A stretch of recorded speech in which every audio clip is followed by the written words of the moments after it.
Spread అవుతుంది. ప్రతి ఇంట్లో పేరెంట్స్ వర్షిప్ డేనే జరగాలి. 14 చరిత్రలో ఇంకా ఉండకూడదు. విశాఖపట్నంలో ఎక్కడ పార్కుల్లో కనిపించకూడదు, సినిమాల్లో కనిపించకూడదు.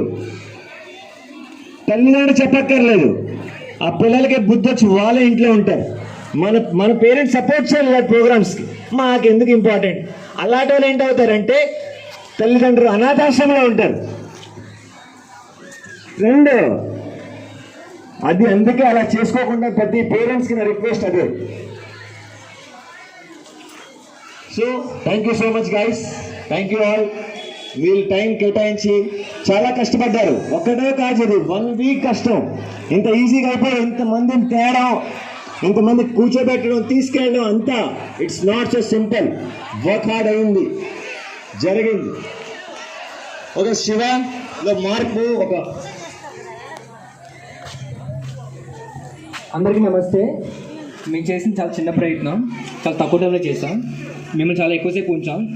మీ అందరూ ఓపికకి చాలా థ్యాంక్స్. మెయిన్ మేము చేసింది ఏంటంటే, ఎవరో మారిపోతారు, ఏదో అయిపోతారు, ఒక్కళ్ళు మారినా మాకు చాలు.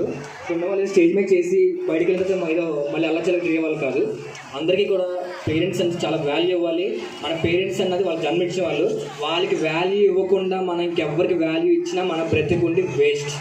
ఏదో స్టేజ్ మీద చెప్తున్నాను కాదు, మీకు చిన్న వయసు ఉండొచ్చు, బట్ ఏంటంటే అందరికీ చెప్పేది ఏంటంటే, మీ పేరెంట్స్ని ఒక ఏజ్ చూస్తే బాగానే, ఒక 60-70 ఏళ్ళగా కొంచెం వదిలేస్తారు, సరిగ్గా పట్టించుకోరు. అదే మేము ఆ ఏజ్లో మన దగ్గర ఉండి మన వాళ్ళ హ్యాండ్ పట్టుకొని చివరి వరకు వాళ్ళతో మనం ఉంటే, మనం పుట్టినందుకు మనకి ఒక వాల్యూ ఉంటుంది. సో ఆ ఒక్క వాల్యూ మీరు నిలబెట్టుకుంటే మీ లైఫ్ ఒక వాల్యూ ఉంటుంది. సో అదొకటి చెప్పాలనుకుంటున్నాను. అందరికీ థ్యాంక్ యూ సో మచ్. ఇంతవరకు నాకు లవ్ యూ ఆల్. జై హింద్.